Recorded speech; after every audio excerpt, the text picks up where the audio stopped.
Heto ang bayad sa pagkatao mong kasing mura ng sabaw.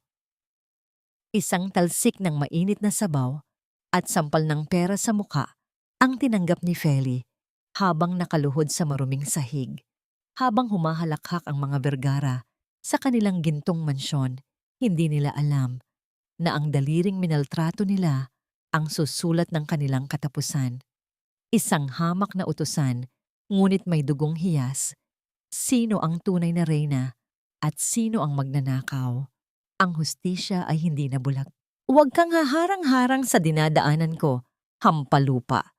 Kasing dumi mo ang basahang hawak mo, kaya huwag mong asahang bibigyan kita ng puwang dito. Ang mga salitang iyon, na kasing talim ng labaha, ay binitawan ni Leandro Vergara habang nakatingin ng may pandidiri sa babaeng nakaluhod sa kanyang harapan. Si Felicidad, na mas kilala sa tawag na Feli, ay hindi man lang nag-angat ng tingin. Ang kanyang mga tuhod ay nakadikit sa malamig at malagkit na sahig ng maliit na karinderya sa Quiapo, habang ang kanyang mga kamay na namumula sa tapang ng sabon ay pilit na nililinis ang talsik ng putik na iniwan ng mamahaling sapatos ng binata. Sa mga sandaling iyon, ang tanging nasa isip ni Feli ay ang gamot ng kanyang ama na kailangang mabili bago sumapit ang gabi. Ang bawat kuskus niya sa sahig ay isang dalangin ng pagtitiis, isang paglunok sa natitirang piraso ng kanyang dangal para sa ilang baryang kikitain. Ngunit ang tadhana ay tila may mas malupit na plano. Isang malakas na pagkakabangga ng mangkok sa lamesa ang bumasag sa katahimikan ng silid. Ang mainit na sabaw ng mami ay humalik sa balat ng kamay ni Feli. Nag-iiwan ng mahapdi at mapulang marka na tila iginuhit ng apoy. Hindi siya sumigaw. Ang tanging narinig sa buong karinderya ay ang marahas na paghinga ni Leandro at ang marahang pagtulo ng sabaw mula sa gilid ng mesa patungo sa kanyang kupas na uniforme. "Look at what you did! Nadumihan ang sapatos ko dahil sa katangahan mo," ang bulyaw ni Leandro, habang ang kanyang mga mata ay naniningkit sa galit. "You're just a low-life server, Feli. Wala kang karapatang magkamali sa harap ko." Sa kabilang dako ng silid, isang matandang babaeng Haponesa, si Yoshiko Nakamura, ang tahimik na nagmamasid. Nang tangkaing tumayo ng matanda upang tumulong, marahas siyang hinarangan ng braso ni Leandro. "Manatili ka riyan, matanda. Huwag kang makisali sa usapan ng mga taong may halaga." Dito na naramdaman ni Feli ang isang pamilyar na kurot sa kanyang dibdib. Hindi ito ang hapdi ng paso sa kanyang kamay, kundi ang sakit ng makitang tinatrato na parang basura ang isang taong walang kalaban-laban. Dahan-dahan siyang tumayo. Ang kanyang likod, na tila nakakubli sa bigat ng mundo, ay unti-unting naituwid. Tumingin siya ng diretso sa mga mata ni Leandro, isang pagtitig na hindi nito inaasahan mula sa isang hamak na utusan. "Sumimasen, demo kanojo wa okyaku sama desu. Anata no tsumetai kotoba wa nani mo kaiketsu shimasen," ang mahinahong pahayag ni Feli. Ang kanyang tinig ay malamig, matatag, at binalot ng isang wikang hindi akalain ng sinuman na magmumula sa kanyang mga labi. Ang bawat pantig ng wikang Hapones ay lumabas ng may perpektong himig, na tila ba ito ang kanyang tunay na pagkakakilanlan na matagal na niyang ikinubli sa ilalim ng mga dumi ng Quiapo. Napatigil ang lahat. Ang paghalakhak ng mga kasama ni Leandro ay naputol na parang isang sinulid na biglang napatid. Ang mukha ni Leandro ay nagpalit kulay mula sa mapulang galit patungo sa isang maputlang pagkabigla. Ang katahimikan sa loob ng karinderya ay naging kasing bigat ng isang paparating na bagyo. Anong sinabi mo?" Ang nauutal na tanong ni Leandro. Ngunit bago pa makasagot si Feli, ang manager ng karinderya na si Mangardo ay mabilis na lumapit. Ang mukha ay bakas ng takot sa makapangyarihang pamilya ng mga Vergara. "Feli, ano bang pumasok sa isip mo? Wala kang galang. Humingi ka ng tawad kay Sir Leandro ngayon din." Ang sigaw ni Mangardo habang ang kanyang mga kamay ay nanginginig sa kaba. Hindi po ako ang dapat humingi ng tawad, Mang Gardo. Tugon ni Feli sa Tagalog. Ang kanyang boses ay hindi nayayanig. Ang dangal ay hindi nasusukat sa kapal ng pitaka, kundi sa kung paano mo ituring ang iyong kapwa. Ang mga salitang yon ang naging huling mitya. Wala ka ng trabaho. Lumayas ka rito bago ko patawagin ang mga pulis. Ang huling hatol ni Mang Gardo. Habang naglalakad si Feli, palabas sa ilalim ng nagbabadyang ulan, naramdaman niya ang malamig na hangin na dumadampi sa kanyang basang uniforme. Nawalan siya ng trabaho. Wala siyang dalang pambili ng gamot. Ang kanyang mundo ay tila gumuho sa isang kisap mata. Ngunit sa gitna ng kanyang kawalan, isang marangyang sasakyan ang dahan-dahang tumigil sa kanyang tabi. Ang bintana nito ay bumaba at doon ay muling sumilip ang mukha ni Leandro. Ngunit sa pagkakataong ito, wala na ang bakas ng galit. Isang mapalinlang na ngiti ang nakaguhit sa kanyang mga labi. I didn't know you had such a hidden talent, Feli. Ang sabi ni Leandro. Ang boses ay naging malambing ngunit may dalang panganib. Nasaktan ba ang kamay mo? I'm sorry, I was just having a bad day. Bilang pambawi, gusto kitang alukin ng trabaho sa hotel namin. Malaking sahod, magaan na buhay. Ano? Tatanggapin mo ba ang tulong ko? Tumingin si Feli sa kanyang palad na may bakas pa ng paso. Alam niyang ang paanyayang ito ay tila isang gintong hawla, isang patibong na nakabalot sa sutla. Ngunit habang naaalala niya ang ubo ng kanyang ama sa loob ng kanilang barong-barong, ang kanyang mga daliri ay dahan-dahang kumuyom. Hanggang kailan kailangang lunukin ng isang tao ang kanyang sariling dangal upang mabuhay? At kailan magsisimula ang tunay na kabayaran para sa bawat luhang pumatak sa maruming sahig? Iho, sigurado ka ba rito? Ang mga katulad niya ay hindi pinatutuloy sa loob ng bahay. Ibinibigay sila sa mga ahensya.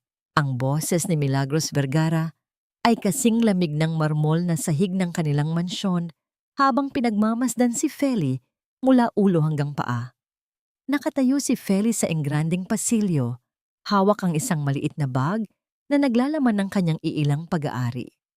Ang bawat kislap ng dambuhalang chandelier sa itaas ay tila nanunuya sa kanyang luma at kupas na tsinelas. Para kay Milagros, si Feli ay hindi isang tao, kundi isang mantsa sa kanyang malinis at marangyang tahanan. Mama, she's special. Marunong siya mag-Japanese. Malaki ang maitutulong niya sa atin kapag dumating ang mga partners natin mula sa Tokyo. Sagot ni Leandro habang nakasandal sa pinto. Ang kanyang mga mata ay nananatiling nakatitig sa likod ni Feli nang may kakaibang kinang. Dahan-dahang lumapit si Milagros kay Feli. Ang amoy ng mamahaling pabango nito ay humahalo sa amoy ng pawis at kaba ni Feli. Hinawakan ni Milagros ang baba ng dalaga. Iniaangat ito ng may puwersa. Huwag kang mag-alala, Hija. Tutulungan kita dahil alam kong kailangan mo ng pera para sa tatay mo. Utang na loob mo sa amin ang buhay niya, kaya asahan mong magiging masunurin ka. Dito sa bahay na ito, ang pagsunod ay higit pa sa trabaho. Ito ay pagsamba. Ang mga salitang iyon ay tila mga kadenang dahan-dahang pumupulot sa leeg ni Feli. Alam niya ang ibig sabihin ng utang na loob sa mga katulad ng mga Vergara. Ito ay isang habambuhay na pagkakatali sa kanilang mga kamay. Ngunit dahil sa kaisipan na may maibibigay na siyang gamot sa kanyang ama, tumango si Feli ng marahan kahit na ang kanyang puso ay sumisigaw ng pagtutol. Sa halip na ilagay sa hotel gaya ng unang pangako, dinala si Feli sa likod ng mansyon, sa isang maliit at madilim na kwarto sa tabi ng lumang bodega. Dito ka muna. Utos ng isang may edad na katulong na ang mukha ay wala ng emosyon. Sabi ni Madam, linisin mo ang buong wing na ito. Huwag kang titigil hanggat hindi kumikislap ang bawat sulok. Nagsimula ang kalbaryo ni Feli. Ang magaan na trabahong ipinangako ay napalitan ng mabigat na gawaing bahay na tila walang katapusan. Ang kanyang mga kamay ay muling namuti sa babad ng sabon at ang kanyang likod ay tila mababali sa bawat pagbubuhat ng mabibigat na kagamitan. Sa bawat oras na dadaan si Milagros, palagi itong may dalang matatalim na salita. Ang bagal mo naman, kaya siguro kayo mahirap dahil hindi kayo marunong magmadali. O kaya naman ay, be thankful, Feli. Kung wala kami, baka namamalimos ka na sa kalsada ngayon. Sa gitna ng pagkapagod, dinala si Feli ng kanyang mga paa sa pinakasulok ng bodega, isang lugar na tila hindi nabubuksan ng maraming dekada. Ang amoy ng alikabok at lumang papel ay sumalubong sa kanya. Habang pinupunasan niya ang isang lumang cabinet na yari sa Nara, ang kanyang daliri ay may nasalat na isang maliit na siwang sa ilalim ng drawer. Narinig ang mahinang tunog ng pagkiskis ng kahoy nang hilahin niya ang isang nakatagong bahagi nito. Doon, sa ilalim ng makapal na sapot, ay may isang maliit na kahon. Nang buksan niya ito, hindi ginto o alahas ang bumulaga sa kanya, kundi isang pirasong butones na yari sa perlas. Isang butones na tila pamilyar sa kanyang mga mata. Napatigil ang paghinga ni Feli. Ang kanyang mga daliri ay nanginginig habang hinahawakan ang butones.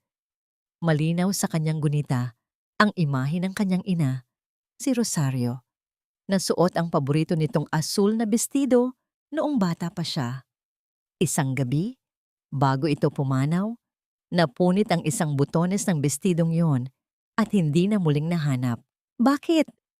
Bakit ito nandito? Ang bulong ni Feli sa katahimikan. Ang tibok ng kanyang puso ay naging kasing bilis ng mga patak ng ulan sa bubungan. Ang bawat sulok ng mansyong ito na tila langit sa ganda ay nagsisimulang magmukhang isang malaking libingan ng mga lihim. Biglang narinig ni Feli ang mahinang yabag ng sapatos sa labas ng bodega. Mabilis niyang ikinubli ang butones sa loob ng kanyang bulsa. Ang lamig ng bakal ng pintuan ay dahan-dahang bumukas at ang anino ng isang tao ay lumitaw sa sahig, papalapit sa kinaroroonan niya. Feli, anong ginagawa mo sa madilim na lugar na ito? Ang boses ni Leandro ay bumasag sa katahimikan, puno ng kuryosidad na tila may halong pagbabanta. Nanatiling nakayuko si Feli, pilit na itinatago ang panginginig ng kanyang mga kamay, habang ang sikretong hawak niya sa kanyang bulsa ay tila nag-aapoy sa init. Ano ang kinalaman ng kanyang yumaong ina sa mansyong ito? At bakit tila ang bawat hakbang niya sa loob ng bahay ng mga Vergara ay lalong naglalapit sa kanya sa isang katotohanang baka hindi niya kayang harapin? Naghahanap ka ba ng kung ano o sadyang mahilig ka lang sa alikabok? Ang tinig ni Leandro ay parang isang malamig na haplos sa batok ni Feli. Dahan-dahang humarap ang dalaga, pilit na ikinubli ang panginginig ng kanyang mga balikat.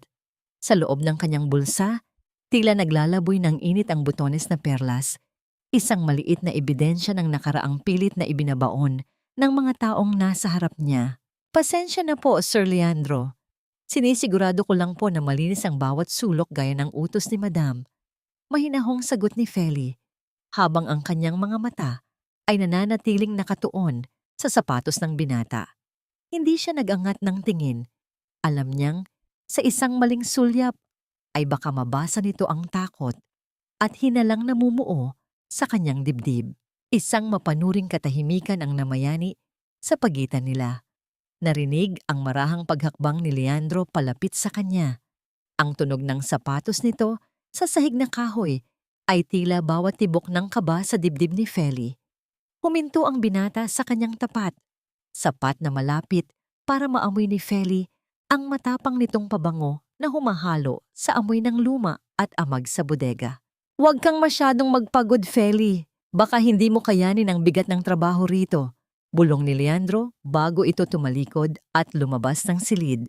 Narinig ang mahinang paglapat ng pinto sa hamba nito at doon lamang muling nakahinga nang maluwag ang dalaga.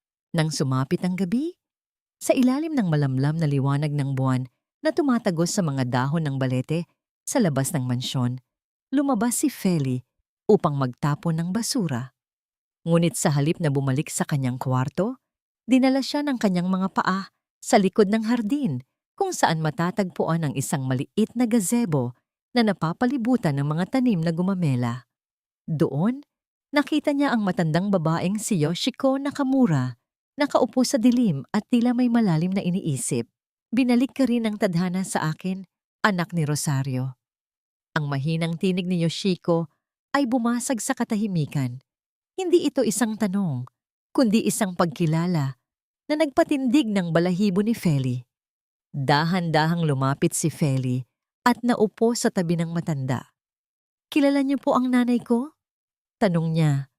Ang kanyang tinig ay puno ng pananabik at takot. Kinuha ni Yoshiko ang kamay ni Feli. Ang mga palad ng matanda ay magaspang ngunit puno ng init. Ang iyong mga mata. Sila ang mga matang hinding-hindi ko malilimutan. Si Rosario ay higit pa sa isang interpreter para sa amin. Siya ay pamilya. Mula sa kanyang bulsa, inilabas ni Yoshiko ang isang maliit na bag na yari sa sutla, isang pulang omamori. Ito ay pag-aari ng iyong ina. Ibinigay ko ito sa kanya noong huli kaming magkita bago siya tuluyang nawala, sabi niya. Ito ang magpoprotekta sa inyong dalawa. Habang hawak ni Feli ang anting-anting, tila bumalik ang lahat ng alaala ng kanyang kabataan. Ang mga gabing umiiyak ang kanyang ina habang nakatingin sa malayo. Ang mga lihim na turo nito ng wikang Hapones na tila ba isang sandata na dapat niyang itago. Bakit po siya umalis? Bakit kailangan naming mamuhay sa hirap kung tunay siyang bahagi ng pamilya niyo? Dahil ang katotohanan ay isang lason para sa mga taong sakim sa kapangyarihan. Feli. Malungkot na sagot ni Yoshiko. Ninanakaw nila ang hindi sa kanila at pinapatay ang boses ng sinumang magtatangkang bumawi nito. Ang iyong ina ay tumakas hindi dahil sa takot, kundi dahil sa pagmamahal sa iyo. Naramdaman ni Feli ang isang mainit na luha na pumatak sa kanyang pisngi. Ang lahat ng hirap na dinanas nila, ang pagkamatay ng kanyang ina sa gitna ng karalitaan, lahat ng iyon ay bunga ng isang malaking dumi na itinago sa ilalim ng marangyang mansyong ito. Isang galit na kasing init ng apoy ang nagsimulang mag-alab sa kanyang puso. Ngunit ang sandali ng kanilang pag-uusap ay biglang napatid. Narinig ang marahas na pagkaluskos ng mga tuyong dahon sa likuran nila. Isang matangkad na anino ang humarang sa liwanag ng buwan. Anong ginagawa mo rito, Alila? At sino ang pinahihintulutan mong kausapin sa oras ng trabaho? Ang bulyaw na yon ay mula kay Milagros Vergara. Nakatayo ang matandang babae ng may katarayan. Ang kanyang mukha ay kasing pula ng kanyang lipstick sa tindi ng galit. Hawak nito ang isang flashlight na itinutok sa mukha ni Feli. Dahilan para mapapikit ang dalaga sa silaw. Madam, pasensya na po. Tinutulungan ko lang po si Madam Yoshiko na makabalik sa loob. Pilit na pagdadahilan ni Feli habang mabilis niyang ikinukubli ang omamori sa kanyang palad. Sinungaling, nakita ko kayong nagbubulungan. Hakbang ni Milagros palapit. Ang bawat tunog ng kanyang takong ay tila isang paghuhukom. Huwag mong isipin na dahil marunong kang mag-Japanese ay magiging pantay na tayo. Isang katulong ka lang, Feli. At ang mga katulong na mahilig makisawsaw sa buhay ng may buhay ay madaling itapon. Habang hila-hila ni Milagros si Feli pabalik sa mansyon, lumingon ang dalaga kay Yoshiko na naiwan sa gazebo. Sa gitna ng dilim, nakita niya ang malungkot na pagtango ng matanda. Isang hudyat na ang digmaan ay nagsimula na. Sapat na ba ang isang butones at isang anting-anting para gibain ang mga pader ng kasinungalingan na itinayo ng pamilya Vergara sa loob ng 3 dekada? O ang boses ba ni Feli ay tuluyan ding malulunod sa lupit ng mga taong may hawak ng kanyang kapalaran? Huwag mong kakalimutan na ang bawat patak ng gamot na dumadaloy sa ugat ng tatay mo ay galing sa bulsa ko. Isang pagkakamali mo lang, Feli, at hihinto ang daloy ng buhay na yon. Ang mga salitang ito ni Milagros Vergara ay kasing pait ng lason habang iniabot niya kay Feli ang isang tray ng mga mamahaling tasa. Umaga pa lamang, ngunit ang bigat sa dibdib ni Feli ay tila ba buong araw na siyang nagpapasan ng sako ng bigas. Nakatayo siya sa loob ng malawak na kusina. Ang kanyang mga kamay ay bahagyang nanginginig habang tinatanggap ang utos. Ang bawat salita ni Milagros ay isang paalala na ang kanyang serbisyo sa mansyong ito ay hindi lamang trabaho. Ito ay isang pagbabayad ng utang na wala namang katapusan. Opo, Madam, masusunod po. Mahinang tugon ni Feli. Ang kanyang tinig ay tila isang bulong na halos malunod sa ingay ng kumukulong tubig sa kalan. Good. Mamayang gabi, may mga darating na business partners si Don Emilio mula sa Japan. Gusto kong ikaw ang magsilbi sa kanila. Gamitin mo ang wikang itinuro sa iyo ng nanay mong ambisyosa. Make them feel at home, but remember your place. Dagdag ni Milagros habang inaayos ang kanyang mamahaling kwintas. Ipapakita natin sa kanila kung gaano tayo ka-generous sa mga katulong nating may espesyal na talento. Sumapit ang gabi at ang buong mansyon ay nabalot ng liwanag at karangyaan. Ang bawat sulok ay kumikinang, mula sa mga kristal na baso hanggang sa mga pilak na kubyertos. Sa gitna ng tawanan at usapan ng mga mayayaman, si Feli ay tila isang anino na gumagalaw nang walang ingay. Suot ang isang malinis, ngunit simpleng uniforme. Isa-isa niyang isinali ng tsaa sa mga tasa ng mga bisitang Hapones.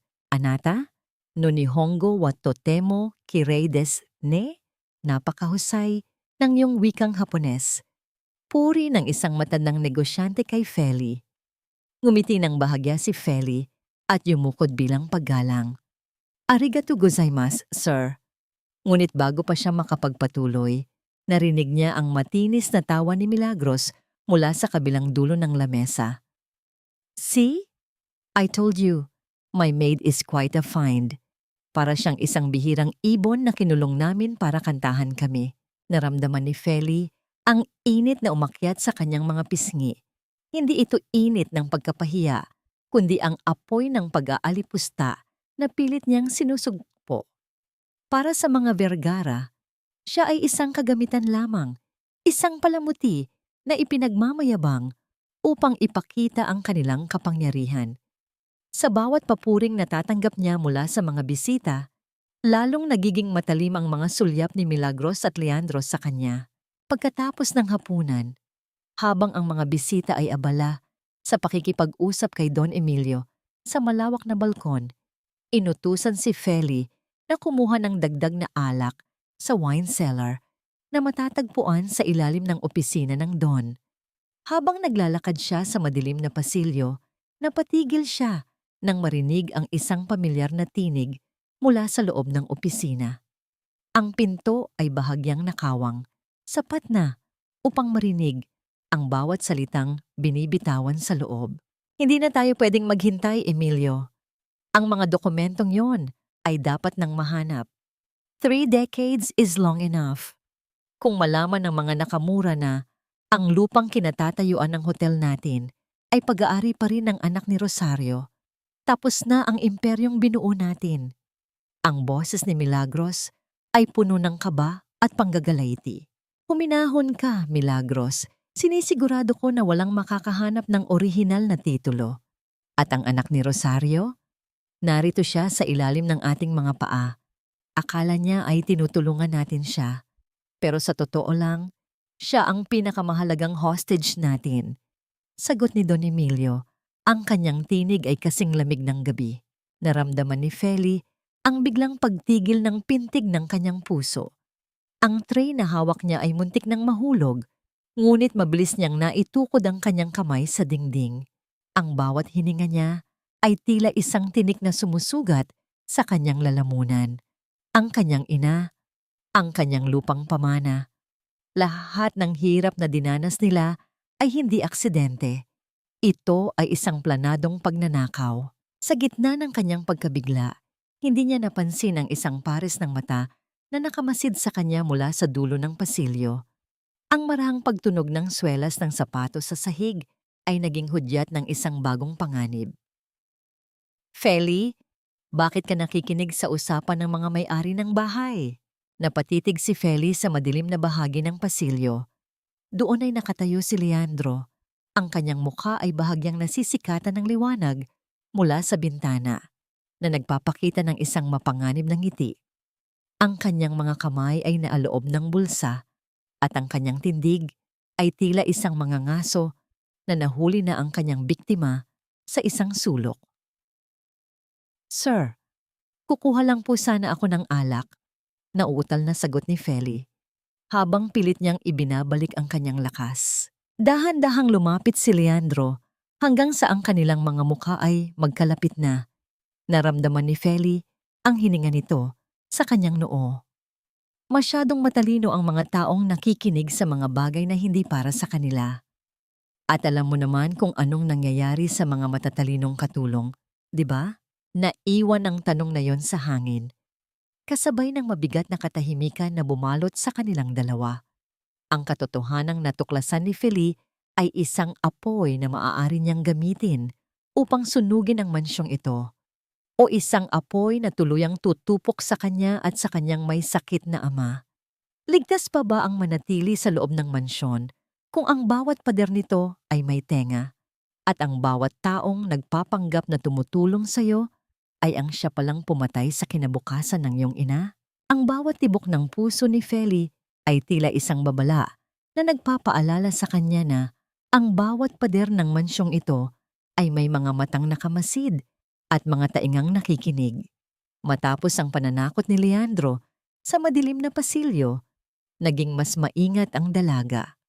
Alam niyang sa isang maling galaw, hindi lamang ang kanyang trabaho ang mawawala, kundi pati na rin ang kaligtasan ng kanyang may sakit na ama. Isang hapon, ang katahimikan ng mansyon ay nabasag ng pagdating ng isang panauhin mula sa Japan. Ang tunog ng mga gulong ng isang mamahaling itim na sasakyan ay humalik sa graba ng driveway bago ito tuluyang huminto sa harap ng malawak na pintuan. Inutusan ni Milagros si Feli na maghanda ng tsa at samahan sila sa opisina ni Don Emilio. Feli, ayusin mo ang sarili mo. Darating si Mr. Kenjiro Sato, ang kinatawan ng Nakamura Group. Siguraduhin mong hindi ka magkakamali sa bawat salitang isasalin mo. Ang mariing bili ni Milagros habang ang kanyang mga mata ay nanunuri. Nang pumasok si Feli sa silid, agad niyang naramdaman ang isang kakaibang presensya.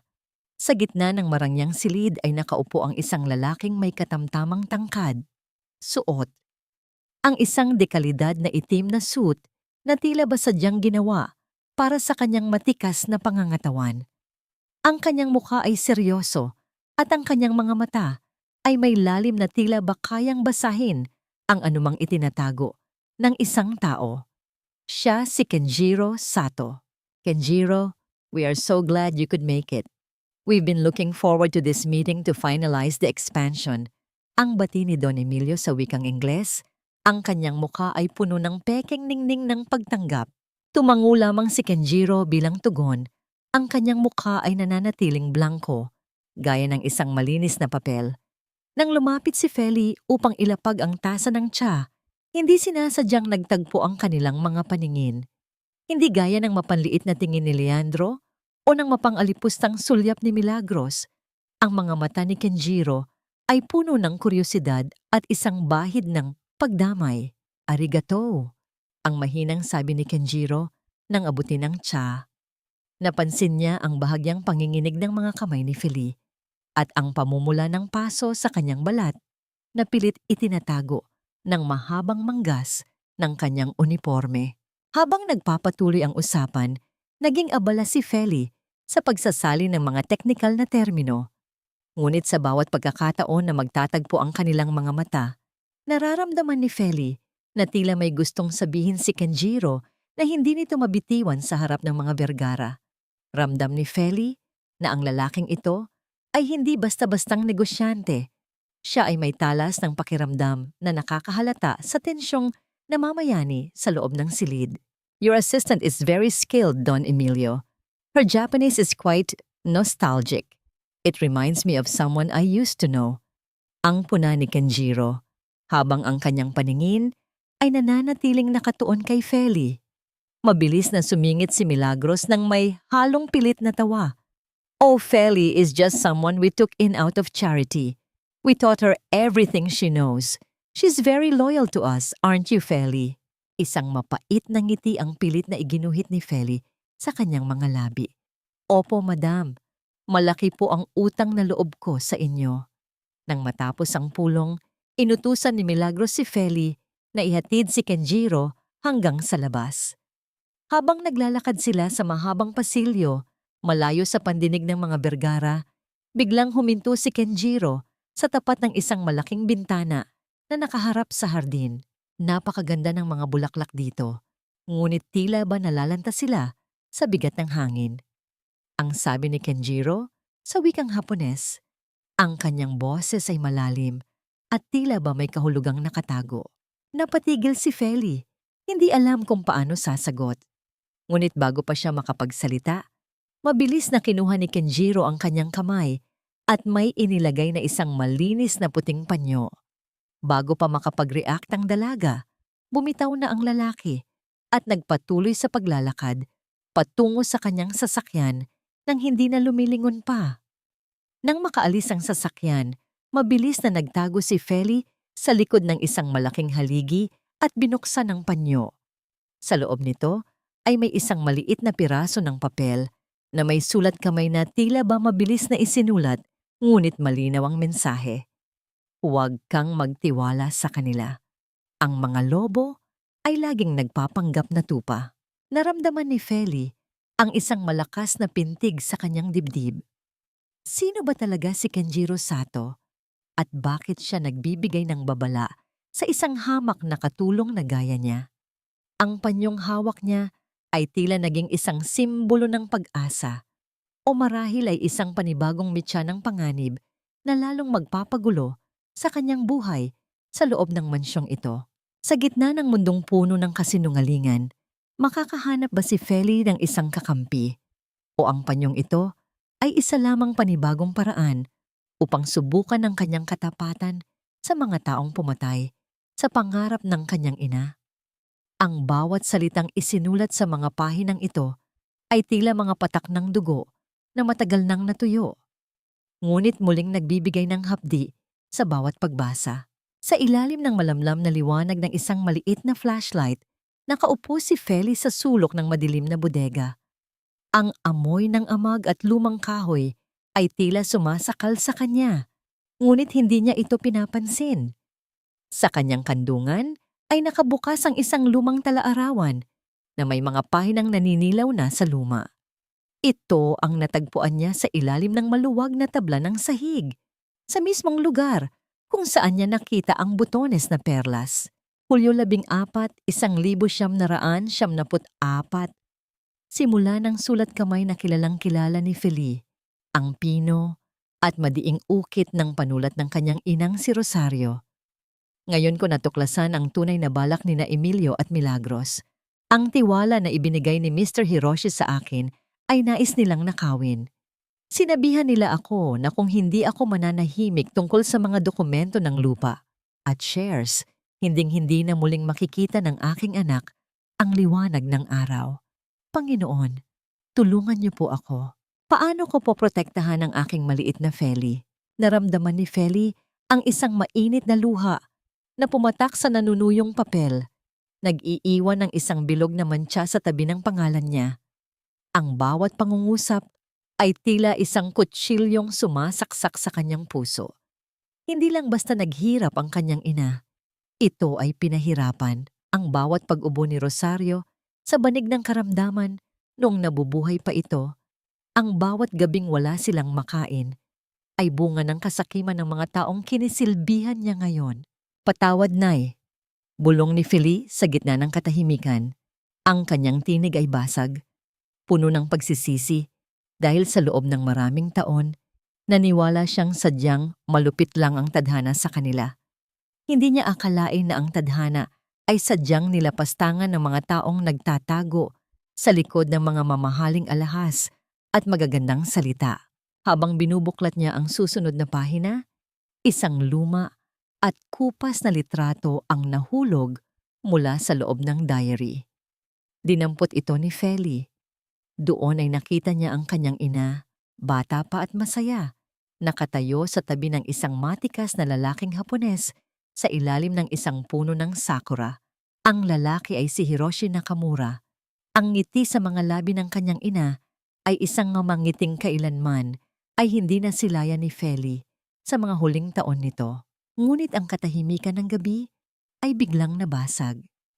Ang mahinang pag-ungol ng bisagra ng pinto ng bodega ay tila isang babala na nagpatigil sa paghinga ni Feli.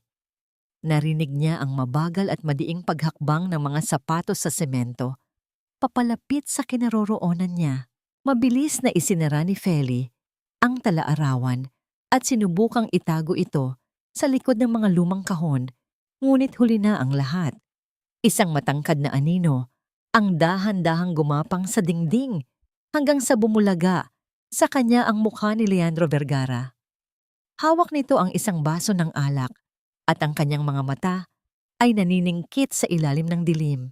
Sinasabi ko na nga ba, may kung anong mahika ang bodega na ito at palagi kang narito? Feli. Ang boses ni Leandro ay puno ng mapanuyang aliw, ngunit may dalang talim na tila ba handang sumugat anumang oras. Tumayo si Feli. Pilit na pinatatag ang kanyang tuhod, kahit na ang kanyang buong katawan ay nanginginig sa takot at galit. Naglilinis lang po ako, Sir Leandro. Tapos na po ako. Lalabas na po sana ako.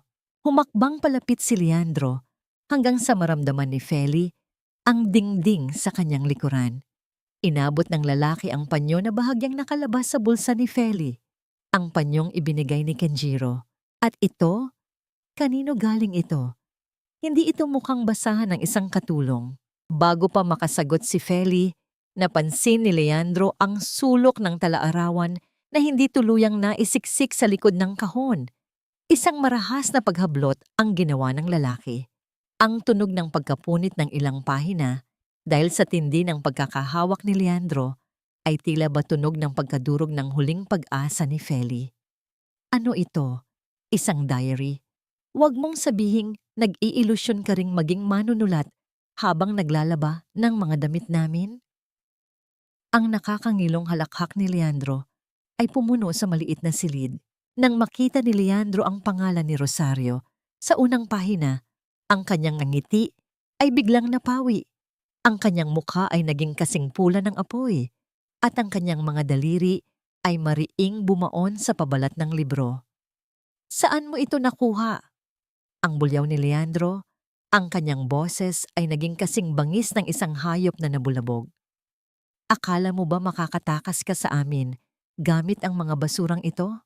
Hinawakan ni Leandro ang braso ni Feli nang napakahigpit, sapat na upang maramdaman ng dalaga ang sakit na tila ba mababali ang kanyang buto.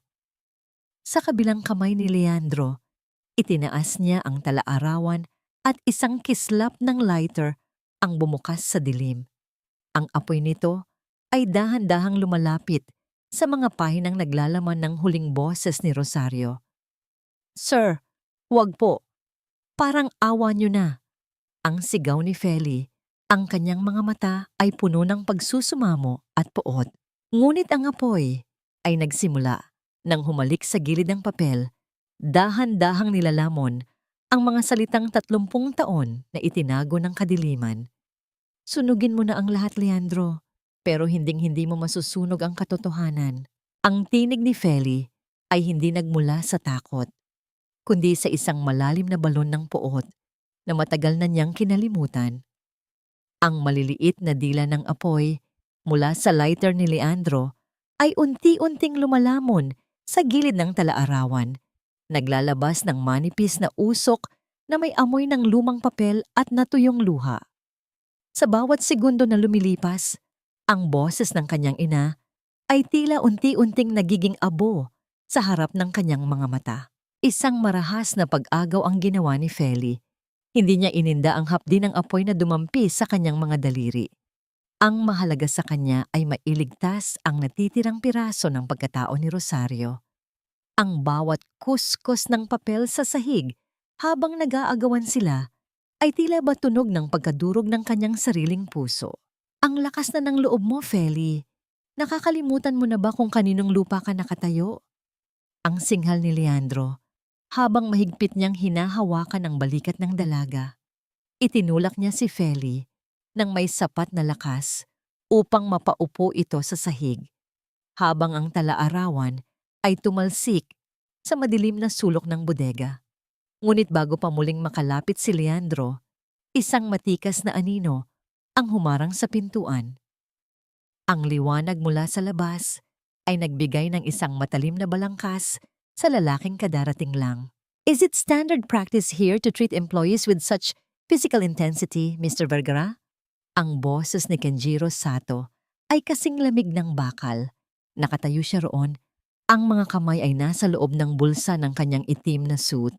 Ngunit ang talas ng kanyang mga mata ay sapat na upang patigilin ang anumang kilos ni Leandro. Ang katahimikan sa loob ng bodega ay naging kasing bigat ng isang hatol na hindi mababawi. Napaatras si Leandro. Ang kanyang mukha ay biglang nagpalit mula sa bangis patungo sa isang pilit na ngiti. Kenjiro, you're still here! Nagtuturo lang ako ng leksyon sa isang pasaway na katulong. She was stealing something from the storage. Hindi lumingon si Kenjiro kay Leandro. Ang kanyang paningin ay nakatutok kay Feli na dahan-dahang tumatayo habang yakap ang bahagyang nasunog na talaarawan. Lumapit si Kenjiro at inilahad ang kanyang kamay. Ang bawat galaw niya ay puno ng respeto na kailanman ay hindi naramdaman ni Feli sa mansyong ito. Are you alright? Ang mahinang tanong ni Kenjiro sa wikang Hapones. Sa mga mata nito, nakita ni Feli ang isang uri ng pagkilala na nagpabagsak sa kanyang huling depensa.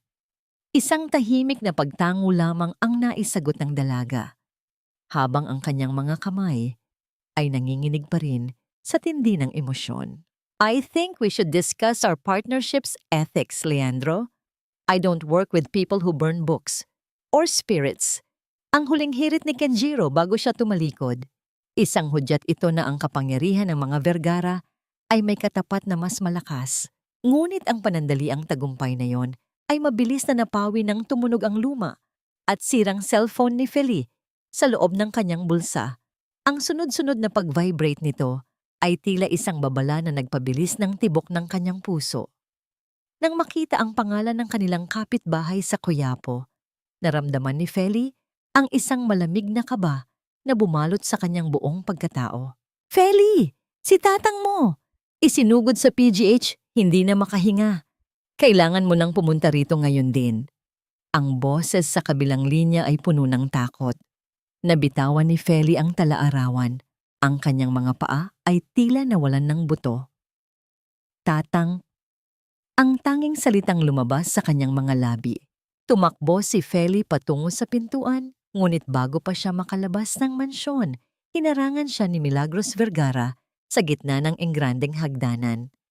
Ang matanda ay nakatayo ng may karangyaan, hawak ang isang baso ng champagne na tila ba ipinagdiriwang ang bawat dusa ni Feli. And where do you think you're going? May dinner party tayo mamaya. At kailangan ka sa pagsasalin. Ang malamig na utos ni Milagros. Madam, kailangan ko pong umalis. Ang tatay ko po. Nag-aagaw buhay sa ospital. Ang pagsusumamo ni Feli, ang kanyang mga mata ay puno ng luha. Isang mapanuyang ngamong ngiti ang iginuhit ni Milagros. Ang tatay mo? Hindi ba't kami ang nagbabayad ng gamot niya? Isang hakbang mo palabas ng pinto na ito, Feli, at hihinto ang lahat ng suporta namin. Isang hakbang lang at hihayaan naming mamatay ang tatay mo sa gitna ng koridor ng ospital nang walang kahit isang pirasong tableta. Mabilis na hinablot ni Leandro ang cellphone mula sa kamay ni Feli at ibinagsak ito sa marmol na sahig. Ang tunog ng pagkakabasag ng screen ay tila tunog ng pagkaputol ng huling ugnayan ni Feli sa labas ng mundong ito. Dito ka lang, Feli. Utang mo sa amin ang bawat hininga ng tatay mo. Ang huling bulong ni Leandro sa kanyang tenga. Naiwan si Feli sa gitna ng mansyon, nakaluhod sa malamig na marmol, habang ang kanyang ama ay nag-aagaw buhay sa malayo. Ang bawat kislap ng mga diamante sa paligid niya ay tila mga matang nanonood sa kanyang pagkawasak. Paano ililigtas ni Feli ang nag-iisang taong nagmahal sa kanya kung ang tanging paraan ay ang manatiling alipin ng mga taong pumatay sa kanyang ina? Pirma o buhay, Feli? Pumili ka. Hindi ginto ang tinta ng bolpen na yan, kundi ang huling pag-asa ng tatay mo. Ang tinig ni Milagros Vergara ay kasing talim ng yelo habang inilalapag niya ang isang pirasong puting papel sa ibabaw ng lamesang nara. Walang nakasulat sa papel, isang blangkong pahina na tila ba isang malinis na bitay para sa kinabukasan ni Feli. Sa labas, ang malakas na buhos ng ulan ay humahampas sa mga bintana ng mansyon na tila ba nakikiramay sa bawat patak ng luha na pilit itinatago ng dalaga sa likod ng kanyang mga pilik mata. Nakaluhod si Feli sa paanan ni Milagros. Ang kanyang mga kamay ay nanginginig, hindi dahil sa lamig ng aircon sa loob ng library, kundi dahil sa tindi ng kawalan ng pag-asa. Kanina lamang ay nakatanggap siya ng balita na kailangan ng agarang operasyon ng kanyang tatay at ang halagang kailangan ay hindi kayang kitain ng 1,000 taon ng paglilingkod bilang katulong. Madam, parang awa niyo na po. Pirmahan niyo na po ang tseke para sa ospital. Gagawin ko po ang lahat. Magsisilbi po ako sa inyo habang buhay. Huwag niyo lang pong hayaang mamatay ang tatay ko. Ang pagsusumamo ni Feli, ang kanyang boses ay basag at halos hindi lumabas sa kanyang lalamunan. Isang mapait na ngiti ang iginuhit ni Milagros habang pinagmamasdan ang kanyang bagong manicure na kuko. Habang buhay? Masyadong mahaba ang habang buhay, Feli. Gusto ko ng kasiguruhan.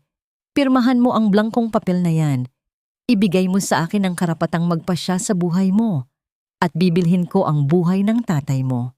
Tumingin si Feli sa ballpen na nasa harap niya. Alam niya kung anong ibig sabihin nito. Kapag pinirmahan niya ang papel na yon, maaari itong sulatan ng mga Vergara ng anumang kasinungalingan, pag-amin sa kasalanang hindi niya ginawa, o pagsuko sa lahat ng karapatan niya sa lupa ng kanyang ina. Ang bigat ng bawat segundong lumilipas ay tila ba isang dambuhalang bato na nakadagan sa kanyang dibdib. Dahan-dahang iniabot ni Feli ang kanyang kamay. Ang dulo ng ballpen ay dumampi sa papel at ang isang maliit na mantsa ng tinta ay kumalat na tila ba isang sugat na bumubukas. Sa mga sandaling iyon, tila nakita niya ang mukha ng kanyang ina na umiiling sa kanya mula sa kabilang mundo. Ngunit ang imahe ng kanyang tatay na nahihirapang huminga sa koridor ng ospital ang nagtulak sa kanya. Patawad, Nay. Kailangan ko siyang iligtas. Ang tahimik na bulong ni Feli sa kanyang isipan. Ngunit bago pa mailapat ni Feli ang kanyang buong lagda, ang pinto ng library ay biglang bumukas nang walang anunsyo. Ang mahinang pag-ungol ng bisagra ay sapat na upang mapatigil ang lahat. Doon ay nakatayo si Kenjiro Sato. Ang kanyang mga mata ay naniningkit habang pinagmamasdan ang eksena sa loob ng silid. Don't sign it, Feli. Ang utos ni Kenjiro. Ang kanyang boses ay hindi malakas, ngunit puno ito ng awtoridad na tila ba kayang patigilin ang tibok ng oras. Mabilis na tumayo si Milagros, pilit na ibinabalik ang kanyang maskara ng pagiging disente. Mr. Sato, hindi mo dapat pinanghihimasukan ang mga usaping pampamilya sa bahay na ito. We are just helping her. Lumapit si Kenjiro sa lamesa at kinuha ang blangkong papel. Pinunit niya ito sa harap mismo ng mukha ni Milagros. Ang bawat pagpunit ay tila ba tunog ng paglaya ni Feli mula sa isang sumpa. Ang pagtulong ay hindi nangangailangan ng blangkong pirma. Madam Vergara, this is not help. This is a transaction of souls. Bumaling si Kenjiro kay Feli. Ang kanyang mga mata ay lumambot at dahan-dahan niyang inalalaya ng dalaga na tumayo. Ang tatay mo ay nasa maayos ng mga kamay. Naisagawa na ang operasyon. I took care of it hours ago. Napatulala si Feli. Ang pasasalamat na naramdaman niya ay tila isang malakas na agos ng tubig na tumangay sa lahat ng kanyang pagod at takot. Ang bawat butil ng pawis sa kanyang noo ay tila naging hamog ng pag-asa. Bakit niyo po ginawa iyon? Wala po akong pambayad sa inyo. Hindi ko kailangan ng bayad, Feli. Kailangan ko ng katotohanan. Ang mahinang sagot ni Kenjiro habang iniaabot ang isang baso ng tubig sa dalaga. Ngunit sa gitna ng sandaling iyon ng kaginhawaan, ang anino ni Leandro ay lumitaw sa may pintuan. Ang kanyang mukha ay kasing dilim ng gabi at ang kanyang mga kamao ay nakakuyom ng mahigpit. Akala mo ba tapos na ang lahat, Kenjiro? Sinira mo ang plano namin, pero nakalimutan mong nasa teritoryo ka pa rin ng mga Vergara. Feli is still our employee at ang utang na loob niya sa amin ay hindi mababayaran ng kahit anong halaga ng tseke. Tumingin si Leandro kay Feli nang may halong pagnanasa at galit. Kung ayaw mong pumirma sa papel na yan, pagbabayaran mo ito sa ibang paraan. Bukas na bukas din, lilipat ka sa private wing ng hotel. Ako ang magiging direct supervisor mo. Let's see how long your hero can protect you when we are behind closed doors.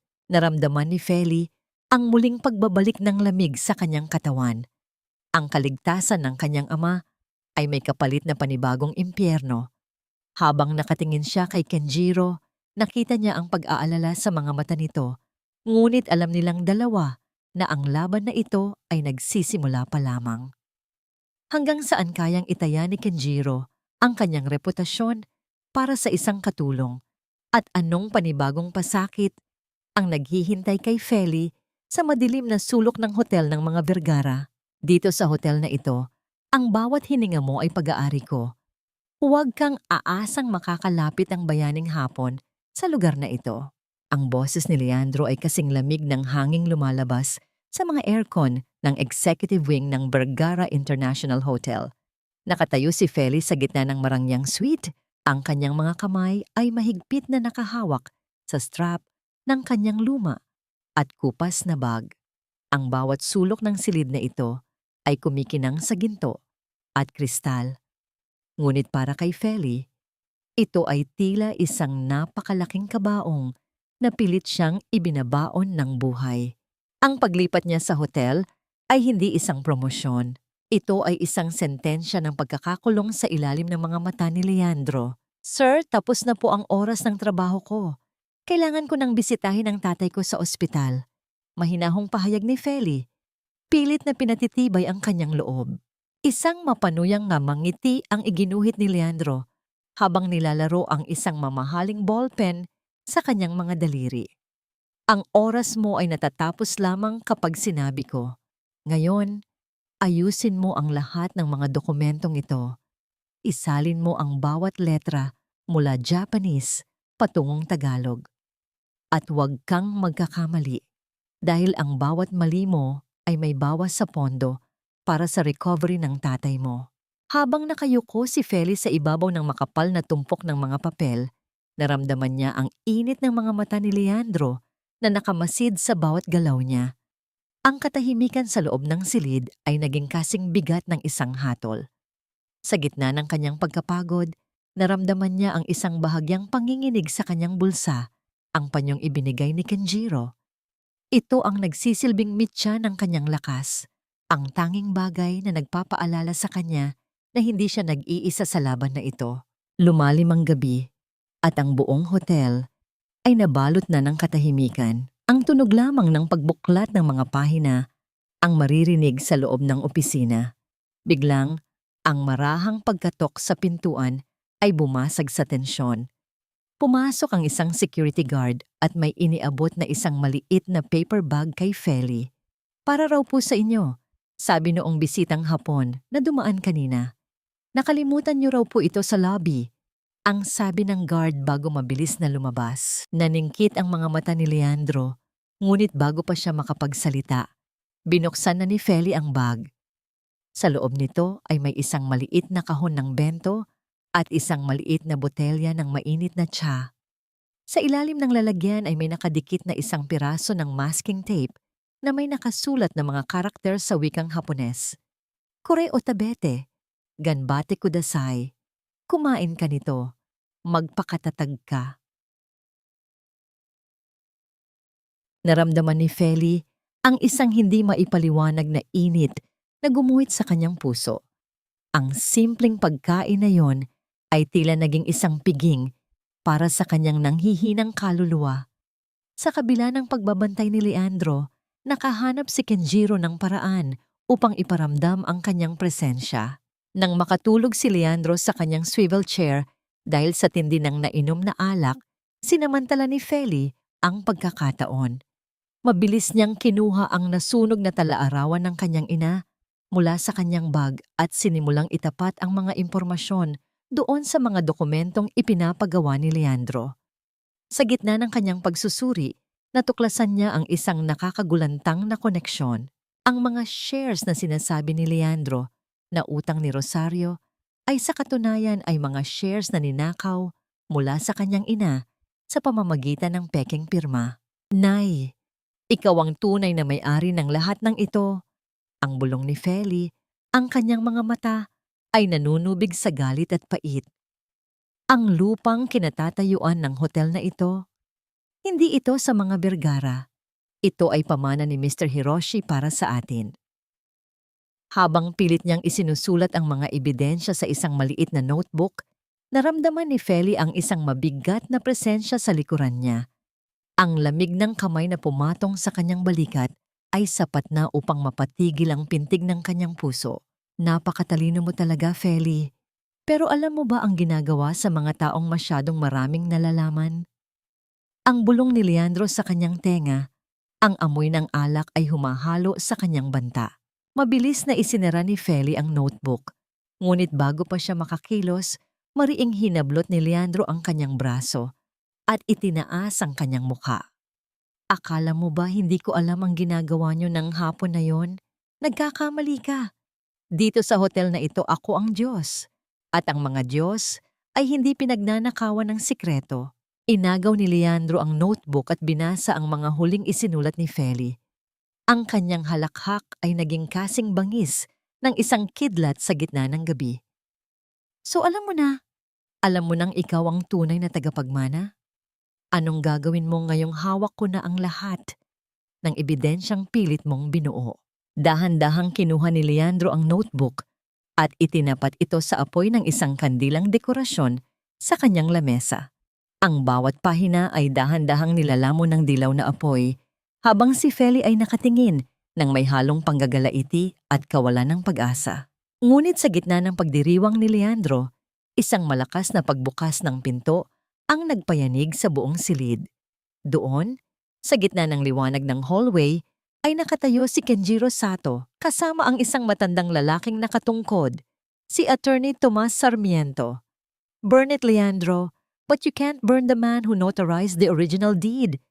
Ang boses ni Kenjiro ay kasing talim ng isang espada.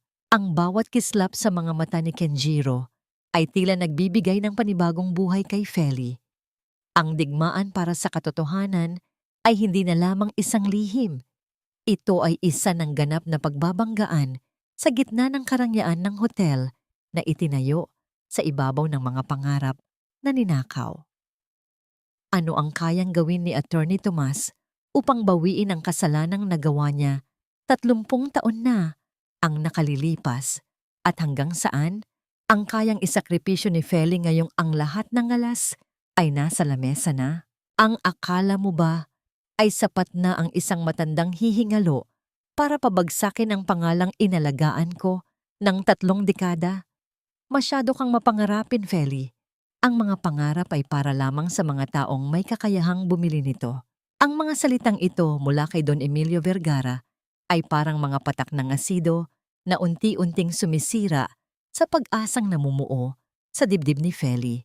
Nakatayo ang matandang Don sa gitna ng kanyang opisina. Ang anino niya ay tila isang dambuhalang halimaw na bumabalot sa buong silid. Sa kabila ng presensya ni Kenjiro at Attorney Tomas, nananatiling matatag ang boses nito, isang indikasyon ng kapangyarihang binuo sa ibabaw ng mga kasinungalingan. Hindi kumibo si Feli.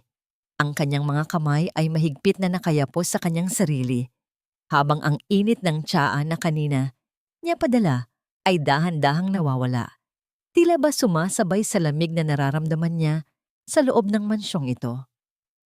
Ang bawat salita ni Don Emilio ay isang paalala na ang katarungan para sa mga katulad niya ay madalas na isang pangarap na mahirap abutin. Emilio, ang katotohanan ay hindi nabibili ng kahit anong yaman. Ang mahinahong tugon ni Attorney Tomas, bagaman ang kanyang boses ay nanginginig na dahil sa katandaan at takot. Nagawa ko ng manahimik noon, pero hindi ko hahayaang mamatay ang boses ni Rosario ng tuluyan. Isang mapanuyang halakhak ang kumawala sa mga labi ni Don Emilio. Isang tunog na yumanig sa katahimikan ng gabi. Katotohanan? Sa mundong ito, ang katotohanan ay isinusulat ng mga nagtatagumpay. At sa kasong ito, ako ang nagtagumpay. Sa gitna ng tensyon, lumapit si Kenjiro kay Feli. Ang kanyang presensya ay tila isang kuta na nagbibigay ng proteksyon sa dalaga. Hindi mo kailangang makinig sa kanya, Feli. Ang mga salita niya ay huling hininga na lamang ng isang bumabagsak na kaharian. Bulong ni Kenjiro sa wikang Hapones. Ang kanyang tinig ay puno ng init na tila ba isang kumot sa gitna ng taglamig. Ngunit ang sandaling iyon ay naputol nang biglang pumasok si Milagros Vergara sa silid. Ang kanyang mukha ay kasing pula ng kanyang mga kuko sa tindi ng galit. Ang tunog ng kanyang mga takong sa sahig ay tila bawat hakbang ng isang paparating na parusa. Anong kaguluhan ito? At bakit ang alilang ito ay narito pa rin sa harap ng mga bisita? Ang singhal ni Milagros. Mabilis niyang nilapitan si Feli at bago pa makaiwas ang dalaga, marahas na hinablot ni Milagros ang pulang omamori na nakasabit sa bulsa ng kanyang uniforme, ang huling alaala ni Rosario. Ito ba ang pinagmamalaki mo? Ang basurang ito? Ang sigaw ni Milagros. Ito ang nagbibigay sa iyo ng lakas ng loob na kalabanin kami? Madam, huwag po. Ibalik niyo po sa akin iyan. Ang pagsusumamo ni Feli, ang kanyang mga mata, ay nanunubig sa takot na mawala ang huling ugnayan niya sa kanyang ina. Isang mapait na ngiti ang iginuhit ni Milagros. Nang walang pag-aalinlangan, inihagis niya ang pulang anting-anting sa loob ng naglalagablab na lolo swerde o fireplace sa sulok ng silid. Ang tunog ng paglamon ng apoy sa tilang sutla ay tila ba tunog ng pagkapunit ng kaluluwa ni Feli. Napasigaw si Feli. Ang kanyang tinig ay puno ng sakit na tila ba ang kanyang sariling balat ang nasusunog. Napaluhod siya sa harap ng apoy. Ang kanyang mga kamay ay pilit na inaabot ang anting-anting na ngayon ay nagiging abo na. Ang bawat kislap ng apoy ay tila nanunuya sa kanyang kawalan ng kapangyarihan. Diyan nararapat ang lahat ng alaala ng nanay mo. Sa abo. Ang huling hirit ni Milagros habang nakatingin ng may pangingibabaw. Naramdaman ni Feli ang isang matinding panginginig sa kanyang buong katawan.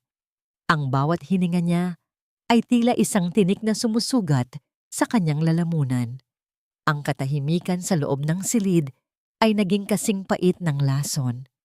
Tumingin siya sa abo at doon, sa gitna ng kanyang pagkawasak, isang bagong uri ng lakas ang nagsimulang mabuo.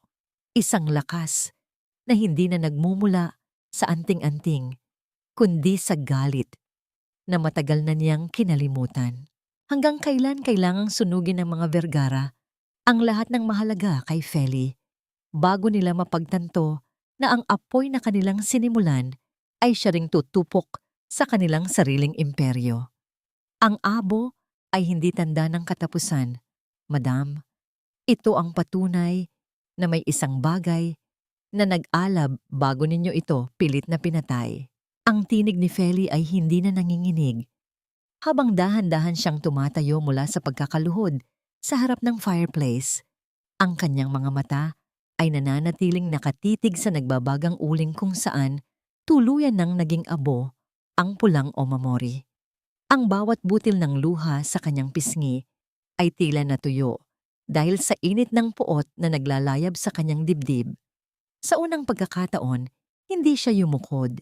Hindi siya tumingin sa sahig. Tiningnan niya ng diretso si Milagros Vergara, isang pagtitig na kasing talim ng kidlat na gumuguhit sa madilim na langit ng Quiapo. Napatigil si Milagros sa kanyang pag-aayos ng kwintas. Ang mapanuyang ng ngiti sa kanyang mga labi ay dahan-dahang napawi, napalitan ng isang hindi maipaliwanag na kaba. Ang katahimikan sa loob ng silid ay naging kasing bigat ng isang hatol na hindi na mababawi. Ang tanging maririnig ay ang marahang paghinga ni Don Emilio at ang mahinang pag-ugong ng aircon na tila ba naging boses ng mga multo ng nakaraan. Anong sinabi mo, Alila? Ang singhal ni Milagros, pilit na ibinabalik ang kanyang awtoridad.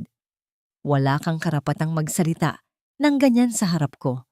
Lumayas ka rito bago ko patawagin ang mga guard para kaladkarin ka palabas. Isang malamig na ngiti ang iginuhit ni Feli. Maaari niyo po akong palayasin, madam. Maaari niyo ring sunugin ang bawat piraso ng alaala ni Nanay Rosario na hawak ko. Pero hindi niyo kayang sunugin ang katotohanang nakasulat na sa bawat sulok ng mansyong ito. Bumaling si Feli kay Don Emilio na tila ba nawalan ng kulay ang mukha nang marinig ang pangalan ni Rosario. Ang bawat dokumento na pinirmahan ni Mr. Hiroshi Nakamura. Ang bawat transaksyong itinago ninyo sa loob ng 30 taon. Kabisado ko ang bawat letra. Itinuro sa akin ni Nanay ang wikang Hapones hindi para maging utusan ninyo, kundi para maging saksi sa inyong pagnanakaw. Nagkatinginan sina Don Emilio at Milagros. Ang takot na pilit nilang itinago sa likod ng kanilang karangyaan ay nagsisimula ng bumitak. Sa gitna ng tensyon, humakbang pasulong si Kenjiro Sato. Ang kanyang presensya ay tila isang matibay na kuta sa likuran ni Feli. The Nakamura family does not forget their blood, Don Emilio. Ang boses ni Kenjiro ay kasing lamig ng bakal. And the blood of Rosario Nakamura flows in this woman.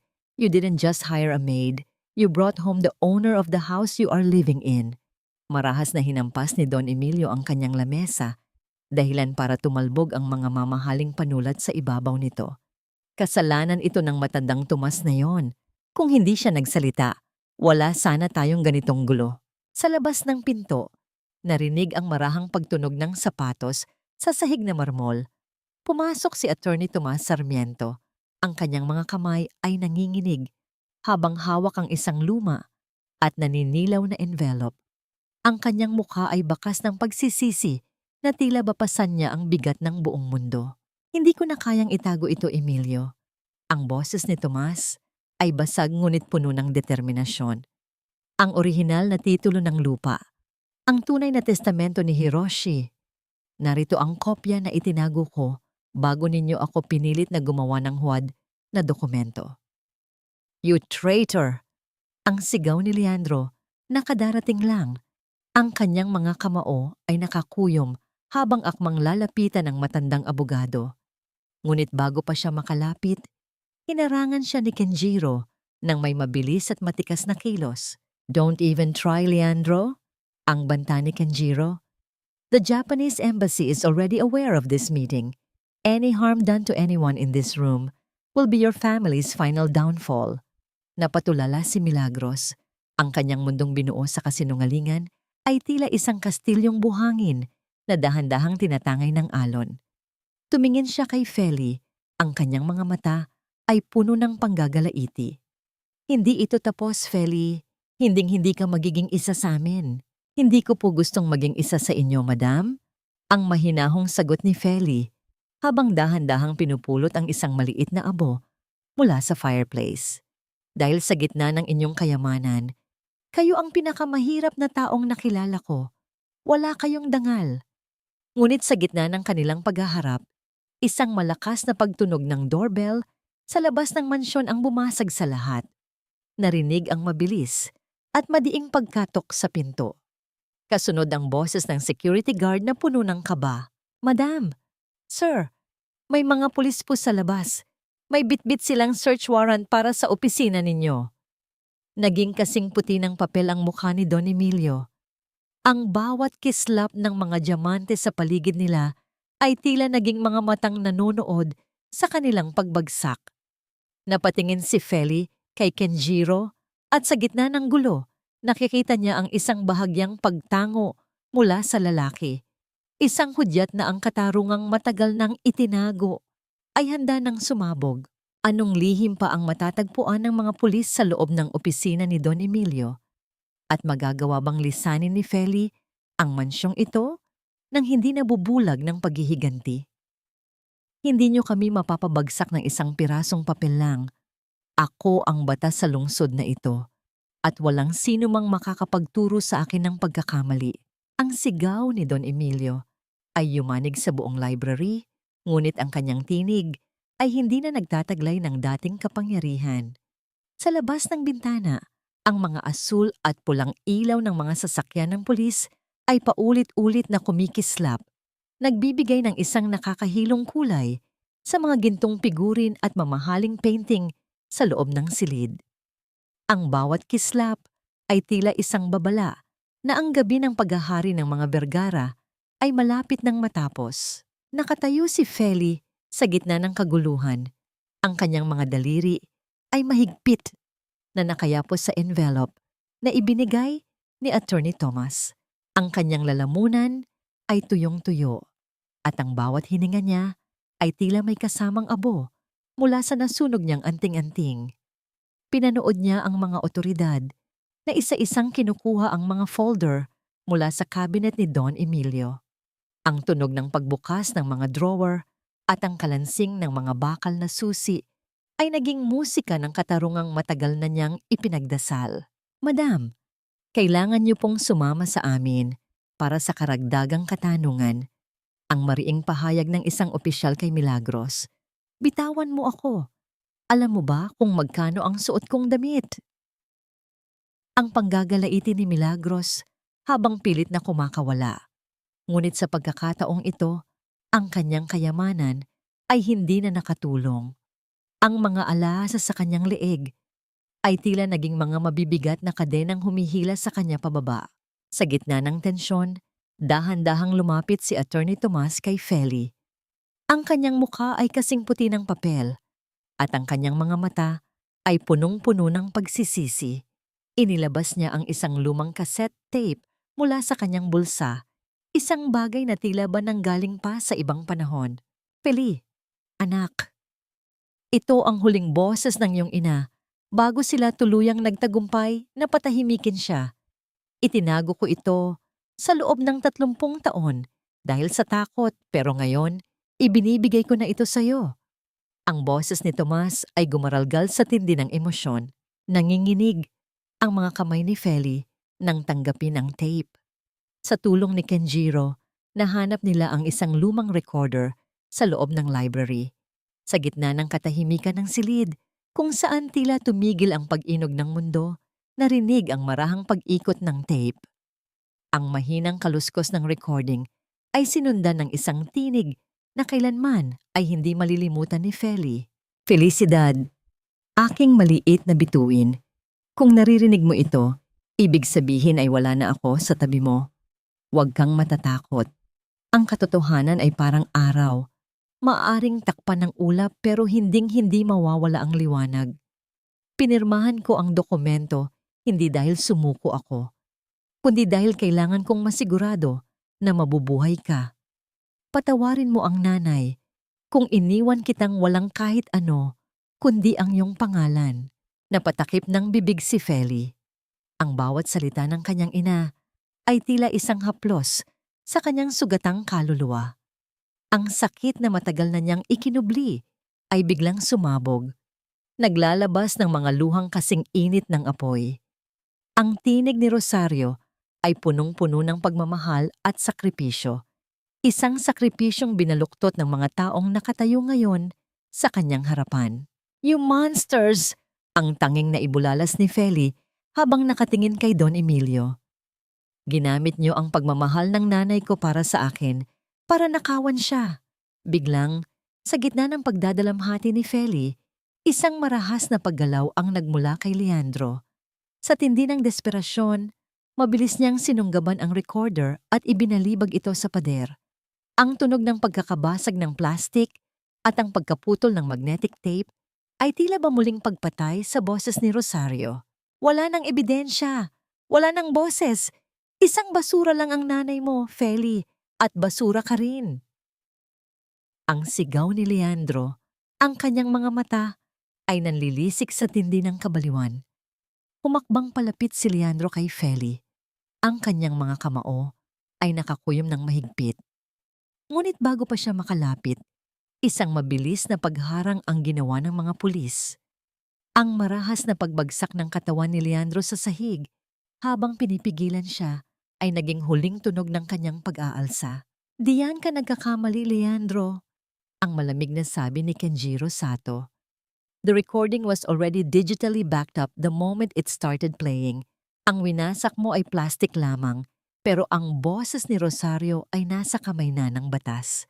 Naiwan si Feli na nakatingin sa mga piraso ng recorder sa sahig. Ang kanyang puso ay punong-puno ng pait, ngunit may kasama ng kakaibang gaan. Ang boses ng kanyang ina ay narinig na at ang mga pader ng dumi na itinayo ng mga Vergara ay dahan-dahan ng gumuguho. Gaano ba kalalim ang sugat na iniwan ng nakaraan at sapat na ba ang pagkakakulong ng mga Vergara para mapatahimik ang mga multong sumusunod kay Feli simula noong pagkabata? Hindi ito ang huli nating pagkikita, Feli. Tandaan mo yan. Kahit sa likod ng rehas, ako pa rin ang nagdidikta ng kapalaran mo. Ang mga salitang ito ni Leandro ay parang laso na nakalutang sa hangin habang pilit siyang isinasakay ng mga opisyal ng pulisya patungo sa naghihintay na sasakyan. Ang bawat hakbang niya palayo ay tila sinusundan ng isang anino ng banta. Nakatayo si Feli sa itaas ng engrandeng hagdanan ng mansyon. Ang kanyang mga mata ay nanonood sa pagguho ng isang imperyong itinayo sa ibabaw ng mga luha at kasinungalingan. Sa unang pagkakataon, hindi siya nakaramdam ng takot. Sa halip, isang malalim na pakiramdam ng kalayaan ang dahan-dahang namumuo sa kanyang dibdib. Nang tuluyan ng makaalis ang mga sasakyan ng otoridad, ang dating maingay at marangyang mansyon ay nabalot ng isang katahimikan na tila ba isang malaking libingan. Naiwan si Feli kasama sina Kenjiro, Attorney Tomas, at ang matandang Yoshiko na tahimik na nagmamasid mula sa isang sulok. Tapos na ang gabi ng kanilang kasakiman, anak. Ang mahinang tinig ni Yoshiko. Dahan-dahan itong lumapit kay Feli at hinawakan ng nangangatal pang mga kamay ng dalaga. Ang araw ng bukas ay para na sayo. Ngunit ang bigat ng mga nakaraang buwan, ang bawat pananakit, pangaalipusta, at ang sakit ng pagkawala ng kanyang ina ay hindi basta-bastang nawawala sa isang gabi ng paghihiganti. Napaluhod si Feli. Ang kanyang mga tuhod ay tuluyan ng bumigay sa tindi ng pagod na emosyonal. Ang mga luhang matagal niyang pinipigilan ay nagsimulang pumatak sa malamig na marmol na sahig. Sa mga sandaling iyon, lumapit si Kenjiro at tahimik na naupo sa tabi niya. Hindi ito nagsalita at hindi ito nag-alok ng mga walang kabuluhang salita ng aliw. Sa halip, naramdaman ni Feli ang dahan-dahang paglapat ng kamay ni Kenjiro sa kanyang likod. Isang mainit at matibay na haplos na tila ba nagsasabing, "Narito ako at hindi ka na nag-iisa." Umiyak ka lang, Feli. Hayaan mong anurin ng luha mo ang lahat ng abo ng mansyong ito. Ang bulong ni Kenjiro. Ang kanyang boses ay isang banayad na hangin sa gitna ng unos. Ang kanyang mga mata ay nakatingin ng may lalim at pag-unawa. Sa unang pagkakataon, mula nang simula ng laban na ito, naramdaman ni Feli ang isang totoong pag-aaruga, hindi bilang isang katulong o tagapagmana, kundi bilang isang babaeng marupok at nangangailangan ng sandalan. Kinabukasan, ang balita ay sumabog na parang isang dambuhalang bituin. Ang mga pahayagan at balita sa telebisyon ay puno ng mukha ng pamilya Vergara. Pamilyang Vergara, bumagsak dahil sa 30 taong kasinungalingan. Ang tunay na tagapagmana ng Nakamura Group, isang katulong sa Quiapo, Ang lahat ng kasikatan at pagtingin na iningatan ni na Milagros at Don Emilio ay naglaho ng parang bula. Binisita ni Feli ang kanyang ama sa ospital. Ang matanda ay nasa maayos ng kalagayan. Ang muka ay masaya at mapayapa. Nang makita siya ng kanyang tatay, isang mahigpit na yakap ang ibinigay nito sa kanya. Anak ko, hindi ko inakalang aabot ang araw na ito. Nagtagumpay ka, Feli. Ipinagmalaki ka ng nanay mo. Habang nakatingin si Feli sa bintana ng ospital, isang malalim na buntong hininga ang kumawala sa kanya. Nariyan pa rin ang mansyon ng mga Vergara, nakatayo, ngunit wala ng buhay.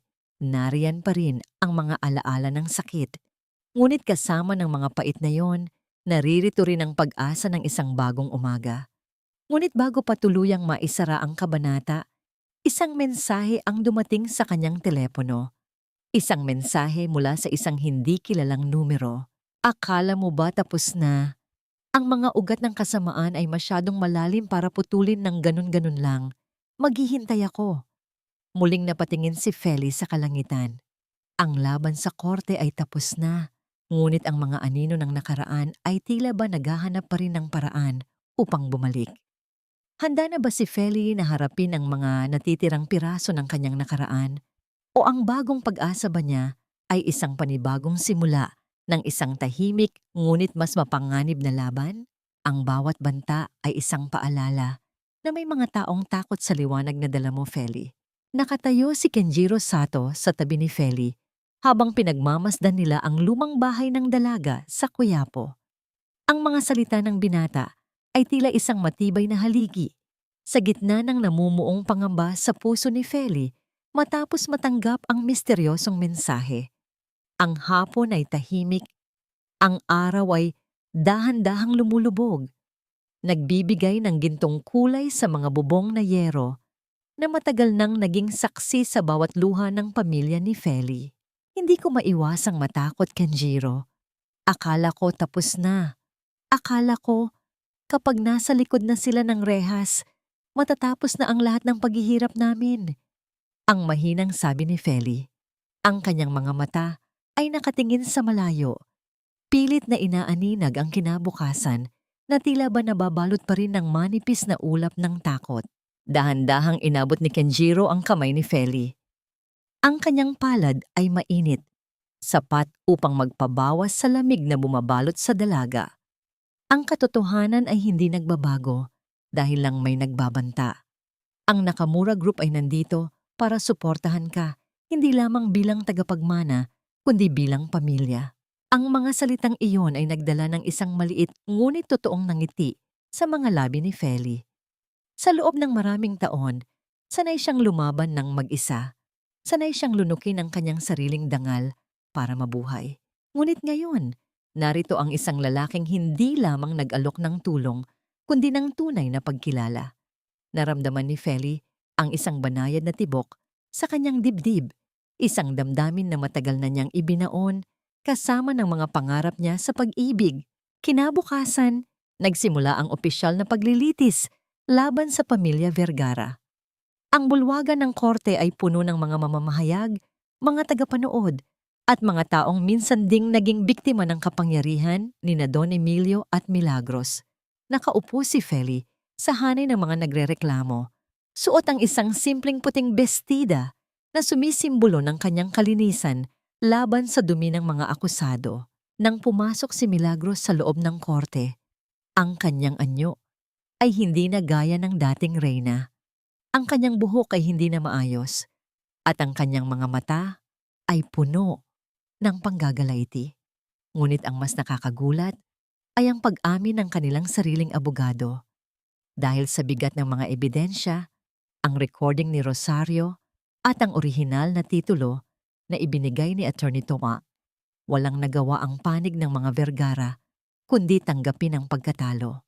Madam Milagros, Don Emilio at Leandro Vergara, kayo ay hinahatulan ng 15 taon na pagkakakulong dahil sa estafa, pamimeke ng mga dokumento at iligal na pagkamkam ng yaman. Ang mariing pagbasa ng hukom sa hatol. Ang hatol na yon ay tila isang malakas na hangin na tuluyang nagpabagsak sa mga pader ng mansyon ng Vergara. Narinig ang matinis na pag-iyak ni Milagros, hindi dahil sa pagsisisi, kundi dahil sa kawalan ng kapangyarihan. Hindi niyo pwedeng gawin ito sa akin. Ako ay isang Vergara. Ang hiyaw niya habang pilit siyang isinasama ng mga pulis. Habang pinapanood ni Feli ang pag-alis ng mga taong sumira sa buhay ng kanyang ina, naramdaman niya ang isang kamay na pumapatong sa kanyang balikat. Si Yoshiko. Ang matandang babae ay nakangiti. Ang mga mata ay puno ng luha ng kagalakan. Nagawa mo, anak. Binigyan mo ng katarungan ng iyong ina. Ang bulong ni Yoshiko. Ngunit ang pagkapanalo sa korte ay simula lamang ng isang mas malaking hamon para kay Feli. Bilang tunay na tagapagmana ng yaman ng mga Nakamura at ng ari-arian na kinamkam ng mga Vergara, nasa kanya na ang responsibilidad na hawakan ang kapangyarihan. Nang hapon ding iyon, bumalik si Feli sa mansyon ng Vergara, hindi bilang isang alila, kundi bilang may-ari nito. Ang bawat sulok ng bahay na dating nagpapahirap sa kanya ay tila ba lumiit. Tumayo siya sa harap ng malaking bintana sa library, ang lugar kung saan niya huling nakita ang pag-asa ng kanyang ina na nasusunog. Pumasok si Kenjiro sa silid at tumayo sa kanyang tabi. Ano ang plano mo sa lugar na ito, Feli? Humarap si Feli kay Kenjiro. Ang kanyang mga mata ay puno ng determinasyon. Gagawin ko itong isang pundasyon para sa mga kababaihan at manggagawang inaapi. Ang mansyong ito ay hindi na magiging simbolo ng kasakiman, kundi ng pag-asa. Ngumiti si Kenjiro, at sa pagkakataong ito, dahan-dahang ibinigay niya kay Feli ang isang bagong omamori, isang asul na anting-anting, para sa iyong bagong simula, at para sa kinabukasan na walang halong takot. Habang hawak ni Feli ang anting-anting, naramdaman niya na ang nakaraan ay tuluyan ng napayapa. Ang katotohanan ay hindi lamang lumabas, ito ay namulaklak. Paano ba haharapin ni Feli ang bukas ngayong siya na ang may hawak ng kapangyarihan at anong papel ang gagampanan ni Kenjiro sa panibagong kabanata ng kanyang buhay?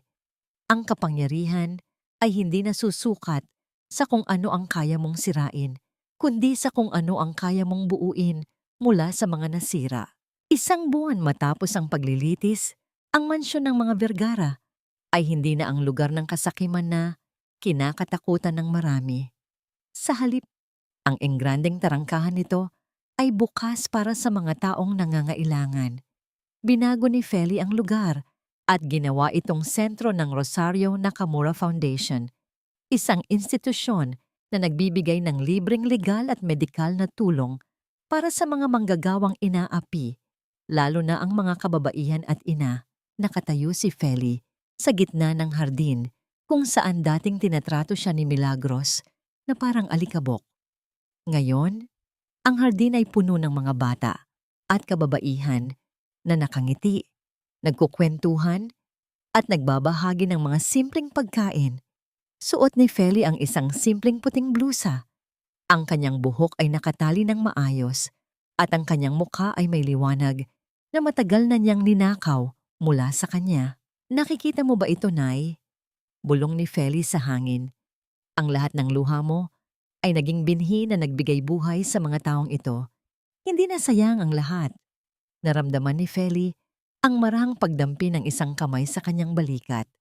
Si Yoshiko, ang matandang Haponesa, ay laging nasa tabi niya simula nang matapos ang gulo. Ang iyong ina ay nakangiti mula sa langit, Feli. Pinatunayan mo na ang tunay na dugong Nakamura ay hindi nagtatago sa dilim. Ito ay nagbibigay ng liwanag. Ang mahinang sabi ni Yoshiko. Ngumiti si Feli at hinawakan ang kamay ng matanda. Lahat po ng ito ay dahil sa tiwala ninyo sa akin. Sa gitna ng kasiyahan, isang bisita ang dumating, si Kenjiro Sato. Ang kanyang formal na suit ay napalitan ng isang simpleng polo shirt at pantalon na lalong nagpilitaw sa kanyang malambot na muka at mainit na mga mata. Naglakad siya patungo kay Feli.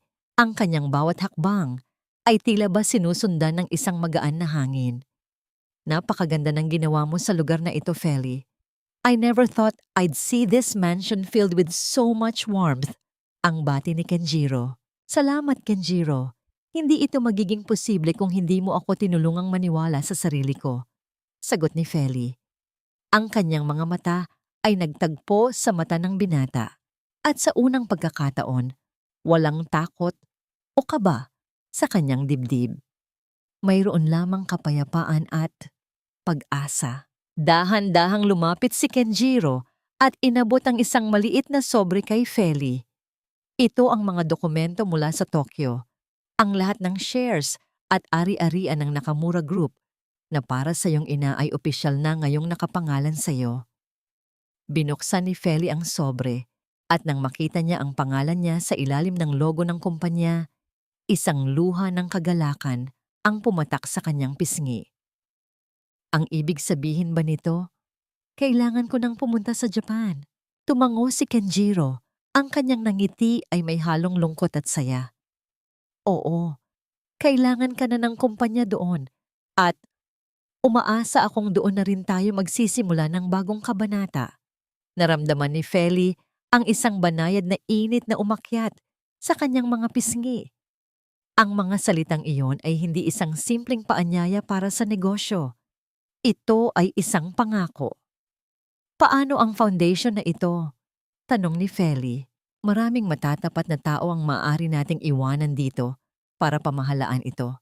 Ang mahalaga ay alam mong maaari kang umuwi anumang oras at hindi ka na kailanman mag-iisa. Ang mahinang tugon ni Kenjiro habang dahan-dahan niyang inabot ang kamay ni Feli at marahan itong pinisil. Sa araw ng pag-alis ni Feli, bago siya sumakay sa eroplano, humiling siyang dumaan sa isang lugar, ang lumang sementeryo kung saan nakahimlay ang kanyang ina, si Rosario. Dinala ni Feli ang isang kumpol ng mga puting rosas. Nay, aalis muna ako. Pupunta ako sa bayan ni na Lolo Hiroshi. Pupunta ako doon para bawiin ang lahat ng ninakaw sa atin at para ipakita na ang iyong boses ay hindi na kailanman mapapatahimik.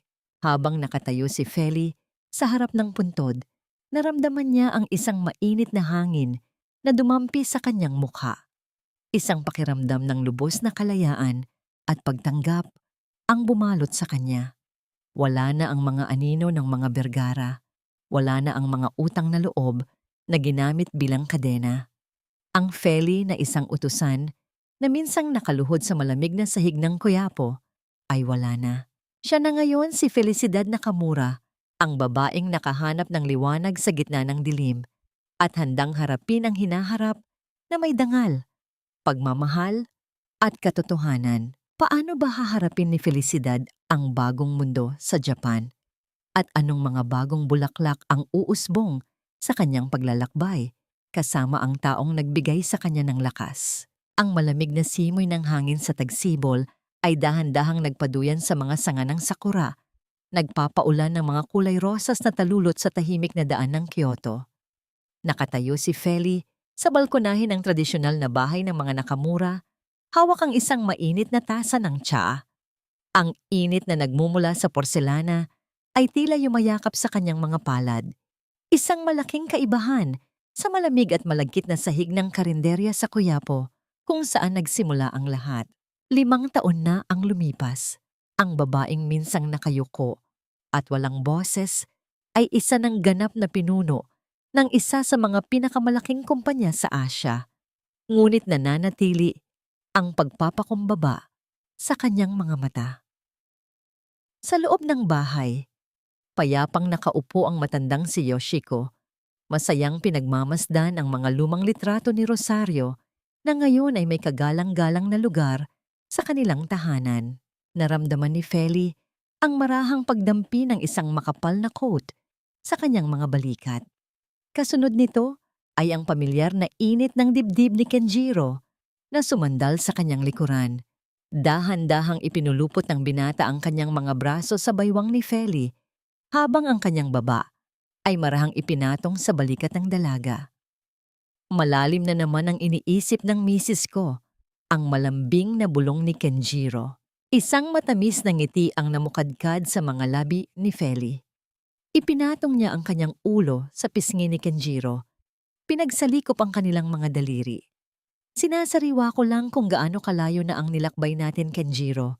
Minsan, kapag pumipikit ako, pakiramdam ko ay isang panaginip lang ang lahat ng ito. Hindi ito panaginip, Feli.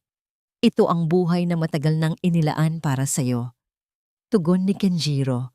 Ang kanyang tinig ay puno ng kasiguruhan at pagmamahal na pumapawi sa anumang natitirang anino ng kahapon.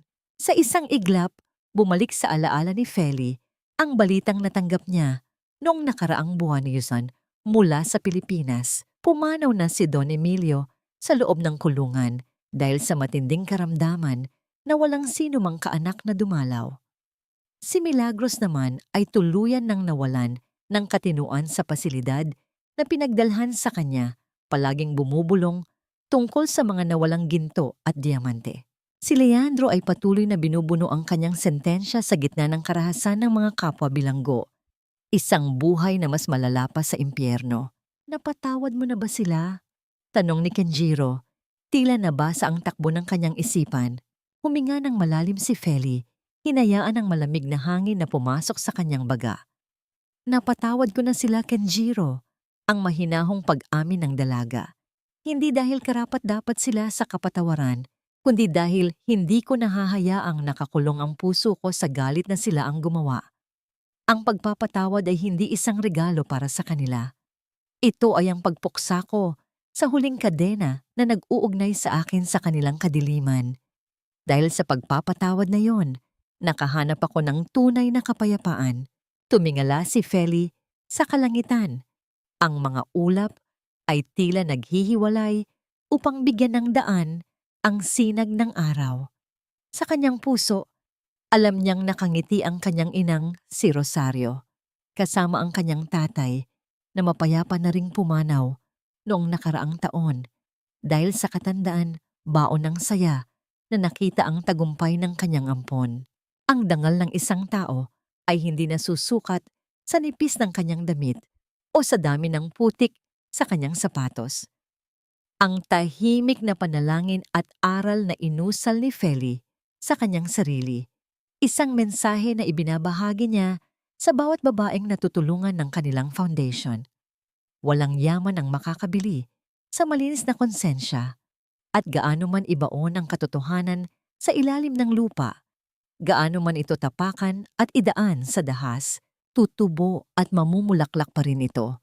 Kasing ganda at kasing tapang ng isang sakura pagkatapos ng napakahabang taglamig. Humarap si Feli kay Kenjiro. Sa ilalim ng umuulan na mga talulot ng sakura, marahan nilang pinaglapit ang kanilang mga mukha. Ang bawat halik na kanilang pinagsaluhan ay hindi lamang tanda ng pag-ibig, kundi isang selyo ng paghilom. Isang pangako na sa kabila ng lahat ng kasamaan sa mundo, ang kabutihan at pagmamahal ang laging mananaig. Wala ng mga luha ng pait. Wala ng mga nakayukong ulo. Ang lihim sa ilalim ng sakura ay naging isang kwento ng kaligtasan, isang patunay na ang tunay na reyna ay hindi ang nakaupo sa gintong trono, kundi ang may pusong hindi kailanman nagpatalo sa dilim.